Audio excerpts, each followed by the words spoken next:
Hello, everyone. Thank you for joining us for today's webinar, Cyber Defense Strategy in Today's Modern Warfare. We're excited to have you. My name is Kim Murazimi, Vice President of Technology here at 3 Pillar Global, and I'll be facilitating today's discussion. Before I introduce our speakers, let's address some quick housekeeping items. At the bottom of your screen are multiple application widgets you can use. All the widgets are resizable and movable, so feel free to move them around and get the most out of your desktop space.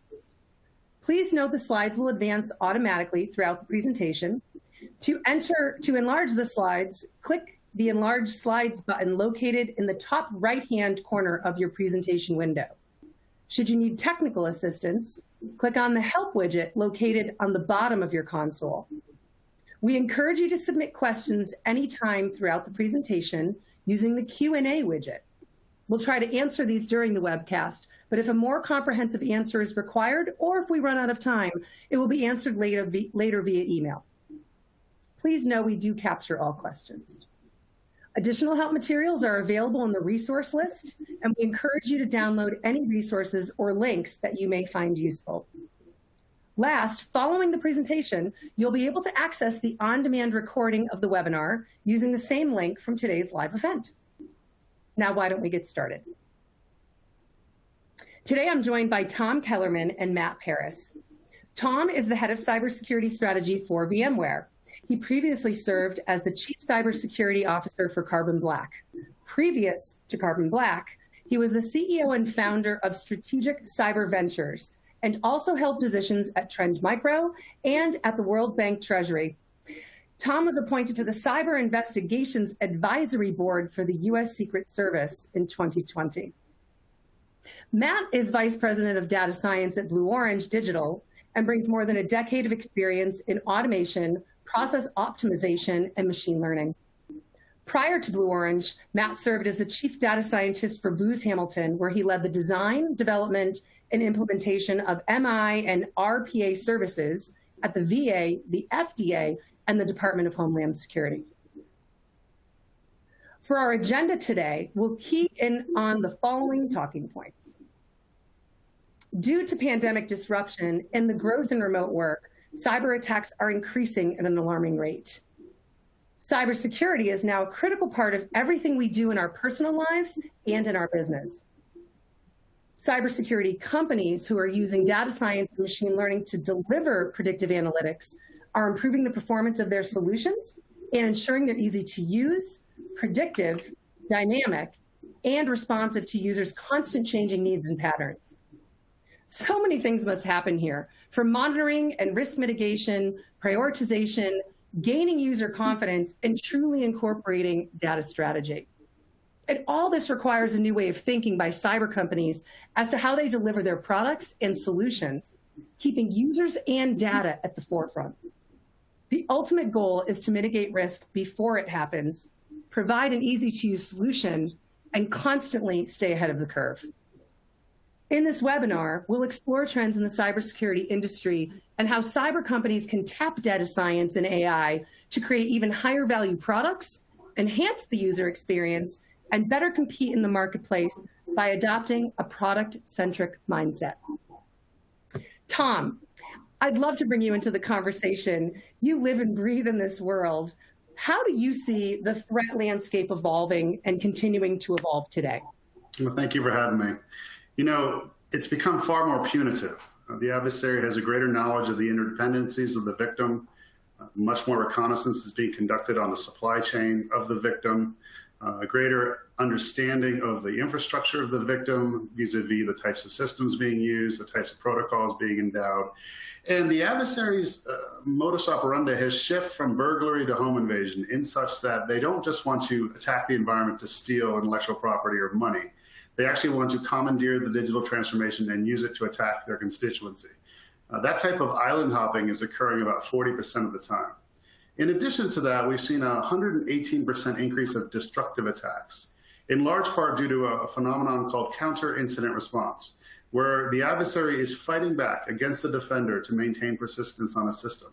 They do everything from manipulating timestamps to deleting logs to disabling security controls. But when they really get visceral, They drop a wiper in the system, or they drop ransomware, not Petya style, where they don't ask for ransom against the target to cripple the victim themselves. So a lot of things packed in there, and all pretty scary stuff. Tom, how must cybersecurity companies evolve and respond to this changing threat environment? Well, we have to appreciate that it's not about prevention anymore. Due to the nature that you have a pax mafiosa between the rogue nation states of the world and their very best cyber criminals, such that they can operate with impunity and maintain untouchable status, you're dealing with an adversary that more than likely will be able to penetrate your perimeter and will be able to get a footprint on the system, at which point you have to suppress them. Intrusion suppression is really the name of the game. It's not just a question of zero trust anymore. How do you suppress an intrusion in real time? How do you detect, deceive, divert, contain, and hunt an adversary within your environment before they escalate to either a destructive attack or they use your environment to attack your constituency? And I think a lot of that has to do with telemetry and context. You need to truly integrate your security controls, whether it's your network detection systems with your endpoint protection platforms, but also you do need to apply machine learning and AI to effectively understand and predict the novel TTPs that might be used against your infrastructure as they move laterally, and more importantly, to understand when identities and entities are misused by this adversary. Oh, Tom, you just teed up my next question. What are some of the steps that security vendors can actually take or need to take that can make that happen? Well, what's unique about VMware, and the Carbon Black being the security division of VMware, is that we never provided professional services for a reason, because we knew that would limit our situational awareness and it would impact our capacity to have ground truth. And so we partner with 140 different IR firms and MSSPs around the world who, when they conduct cyber threat hunting, that informs the greater telemetry of the group. I think watch lists are an imperative to be successful against today's threats, because you need to understand that these are intricate campaigns of attack and that the adversary is iterative. Many times people focus on the Lockheed Martin kill chain, but that's no longer the case, because it's not a linear attack. They are constantly cycling through attacks, conducting reconnaissance over and over again, and ensuring that they can maintain persistence on a target. And so making sure, at a minimum, that your network defenses, endpoint defenses, your orchestration capabilities are all integrated. And then when you pepper in deception technology and just-in-time administration, you can do a much better job of limiting their capacity to do damage against you. An interesting word there, right? Orchestration, right? Orchestration, automation, capacity to be predictive. What role does data play in that environment? I feel like that leads right into how data and AI and ML play in. True statement? Very true. And again, it's, garbage in, garbage out. So that data has to be functionally good. And that's why if you provide cybersecurity services and you're still selling a security control, you're limited. You've got tunnel vision vis-a-vis what the adversary can do. And that's why, in the spirit of partnership and community, VMware Carbon Black specifically, engaged a multitude of IR partners and MSSP partners so that we do get ground truth, that we do have secondary verification of phenomenon as it occurs, not just within our customer base, but within organizations who have been victimized by a similar adversary. Thanks, Tom. So we just talked a lot about orchestration being really fundamental when people are already in your system and have breached. How do you see this? And I'd love to pull you into the conversation now, Matt. AI, ML, we're talking a lot about data, orchestration, harmonization. How do you see this playing out? And what role do you see data playing in this new world?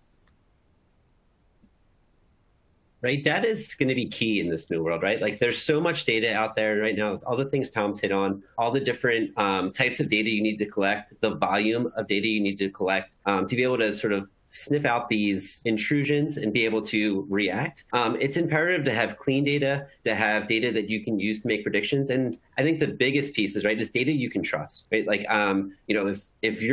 if one of your analysts gets some sort of prediction from machine learning or AI, how do they know that that prediction is accurate, right? How do they know to take some sort of action on that? And to have, in the foundation of that, right, is key. The foundation to that is having data that you can rely on, that's clean and gives you accurate predictions. Absolutely. Absolutely. Couldn't have said it better. We're talking a lot about, how do we get value and how do you provide value to customers? And we all know that cybersecurity, Tom, you've alluded to it, is a complete cat and mouse game where criminals continually seek new attack strategies. As soon as they're discovered, they're finding yet another one. Why is speed so important?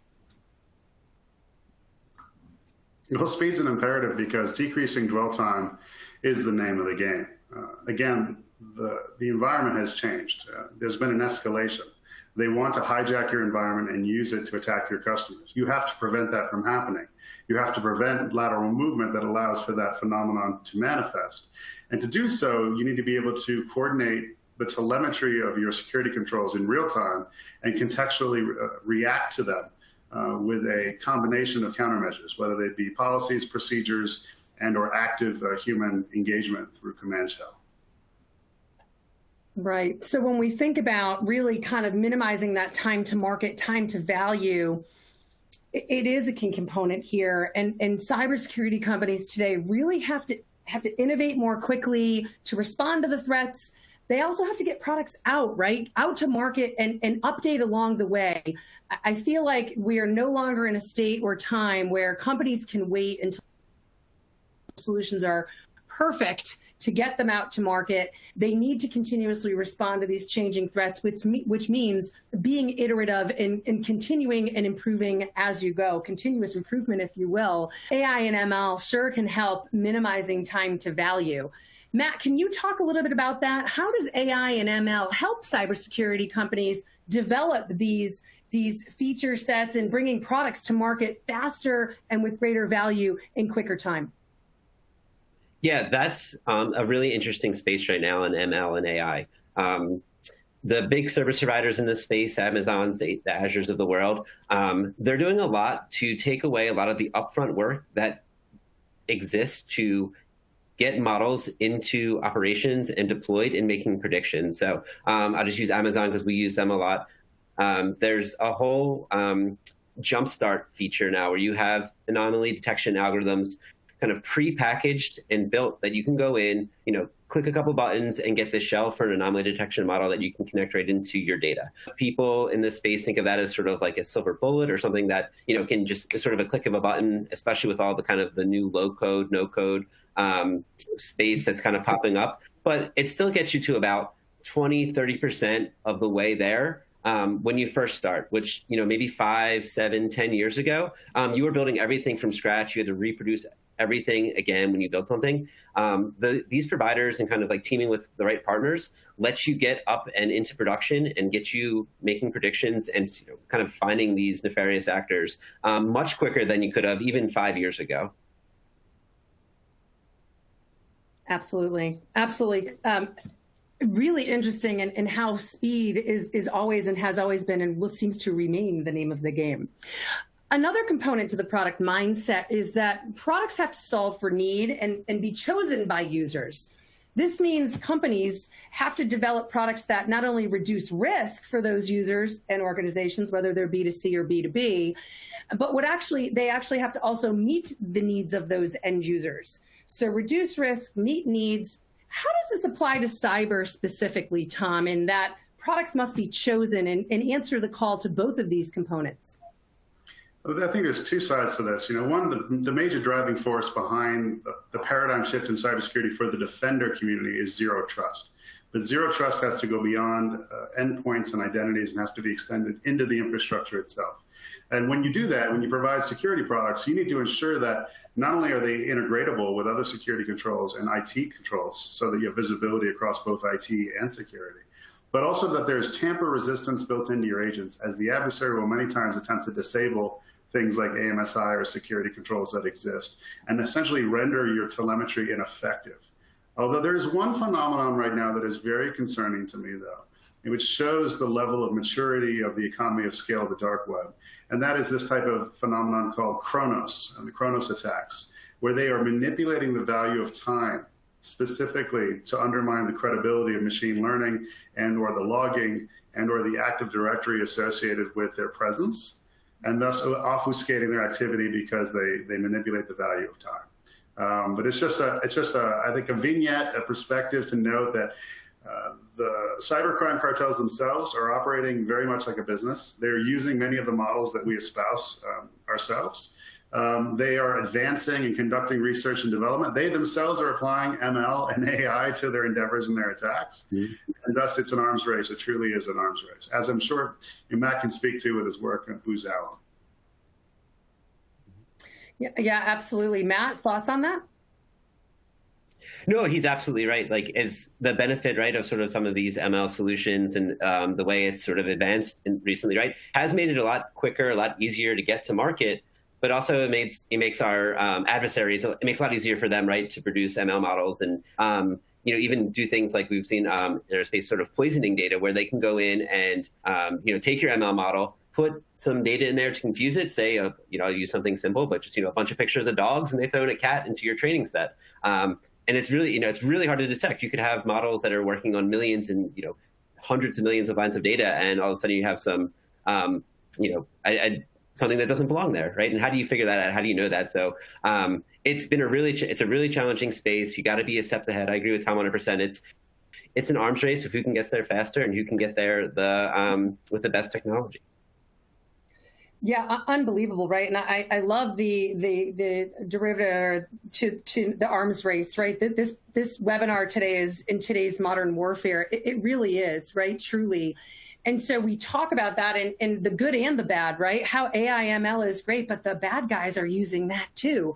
When we look at excelling at change and that products are never done, we at 3Pillar firmly believe in that. And we firmly believe in constant innovation, in building superior products that solve need, that provide usability. When we're talking that they're integratable and easily integratable. And when we talk about things like, wrapping our heads around manipulating the value of time, et cetera, my goodness, security companies have no choice in that arms race but to continually innovate and treat products like they're never, ever done, to see who can win that race the fastest and the best. And I'd like to add to that, if I might. Security companies themselves are being targeted. They're being targeted by nation states. They're being targeted. For a long time, they had this luxury of not being targeted.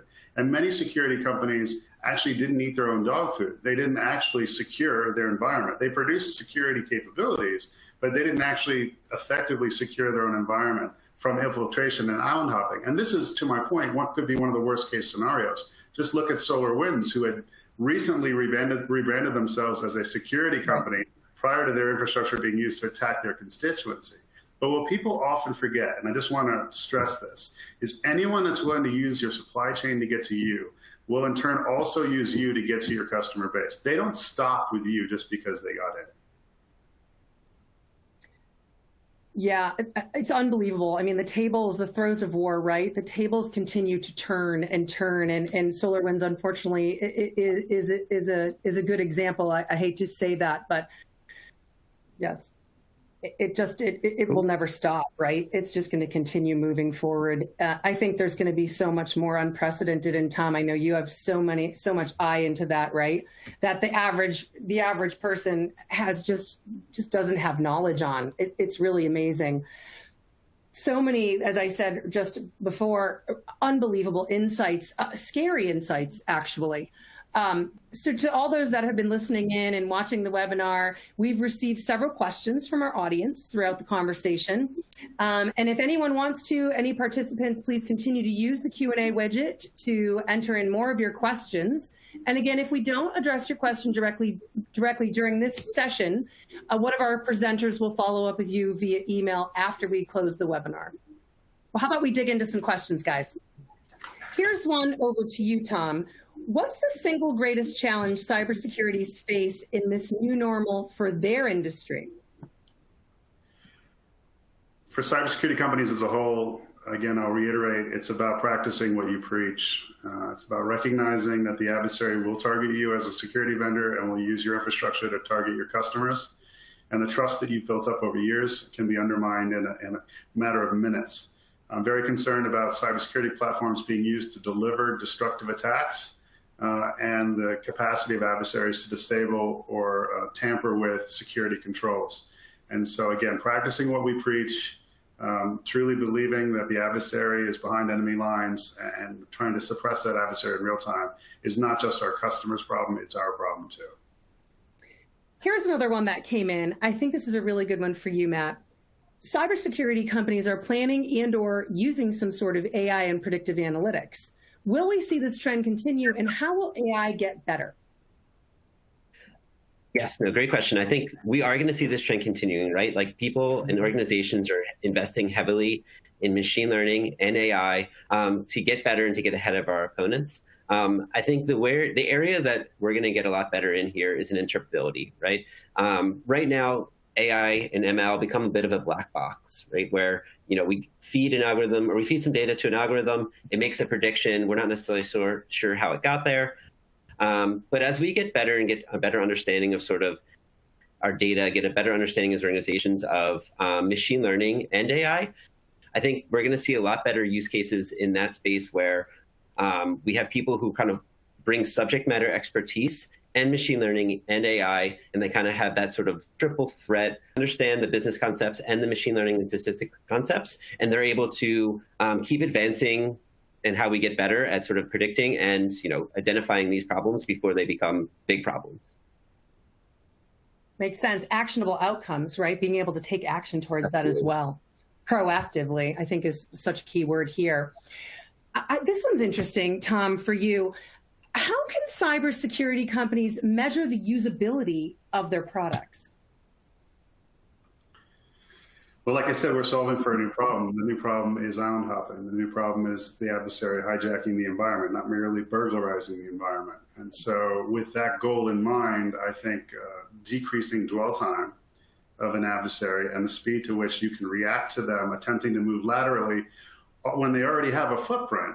No longer can we evaluate the efficacy of security products by saying prevention 100% of the time. It is not possible. And look at the number of zero-day exploits that were sent out in the wild recently, merely just from the Russian side of the ball. And you associate that with long-term campaigns to go after supply chains. Again, decreasing dwell time and being able to suppress the lateral movement of an adversary, unbeknownst to an adversary, is going to be the name of the game in today's world. The hunter hunts the hunted. The hunted hunts the hunter. Excuse me. Sorry, I had that wrong. Turning the tables, Tom, really, right? Yeah, and again, we just need to revisit how we hunt and how we conduct incident response, and that will involve ML and AI and orchestration of such.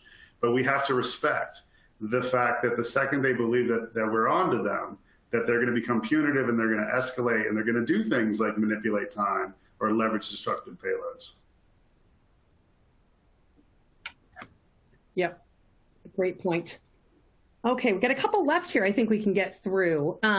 How do their value based on the data they collect? Matt, you want to take a stab at that one? Yeah, no, it's a great. I think as it's an economy of scale, right? The more data you add, the better you're going to get at making predictions. The more predictions you can make, the more areas that you can target and focus and protect. As companies collect more data, it gets cheaper to do it. It becomes cheaper to make predictions. I think it lets you really kind of spread out and really cover all your edges. I think right now where you see a lot of these cybersecurity attacks come from, right, are people have pretty well buttoned up the areas that they know they're vulnerable. It's the areas that they don't know that they're vulnerable is usually how the attackers get in, right? So the more data that you can collect, the more information you have there, the better you can get and kind of see where your vulnerabilities lie and take that data and spread yourself out and spread out your defense. I think that is a big piece for organizations, and it's going to be key, I think, moving forward. The ability to collect massive amounts of data, be able to separate between sort of network, application, all the different sort of areas that you're trying to protect, and be able to make the proper defenses so that people can't get in. Yeah, and I think with that, Matt, right, collecting more data and the amount of data incoming has got to be just vast. So AI/ML, I assume, would also help with not just more data, but how do you tease out the relevant data that people need to use for said task, right? Can you speak to that a little bit? Because I think that's really connected here. I've heard more data is great. Relevant data is super, super critical. No, it's a great point, right? Like we're collecting a lot of data now. how do we get through it, right? How do you get to some sort of actionable insight out of it? And that's where a lot of AI has started to really come into play here. You look at sort of like clustering and classification algorithms. You can take data and sort of provide it to an algorithm and say, hey, break this data up into a bunch of different categories for me so I can help sort of diagnose it better. There's a lot of work in that space, especially in the cloud environments, where you can sort of run different algorithms on different data at speeds that were not kind of unheard of, but like not the common use case, say maybe 5 years ago. Now things have moved into the cloud. The cloud's made it a lot easier to sort of process data, make predictions faster. So, especially in that space of AI where you need to run models for a long time for them to learn, you need a lot of data to get accurate predictions. That's going to be really key here moving forward. Absolutely. And really, we're talking about AI providing that critical analysis, and there's threat identification, and how do we use that data and leverage that data to provide those greater insights. Love this part of the conversation. Last kind of point, Tom, anything to add further into Matt's commentary that he said that you're seeing as well? Any other comments? No, I agree with him completely, but I would remind you of who we're dealing with. Vladimir Putin stated 2 years ago that the country to control AI was to be the country to control the world. And you don't necessarily need to build the AI and have it be proprietary to you. You could commandeer someone else's AI, or you can pollute your adversary's AI to a point by manipulating the inputs and or time such that it turns on its mission. So I think security of the AI hopefully will become an imperative going forward this year, particularly when we're seeing Kronos attacks and destructive attacks rise in frequency. For sure. A heady topic, guys, right? I'm so happy that we hit on this today. And so we look at usability and time to market and time to value, solving for need, excelling at change. All of these things are just unbelievable. And the conversation, I hope, continues. It's imperative for all of us that the conversation continues as things morph and change.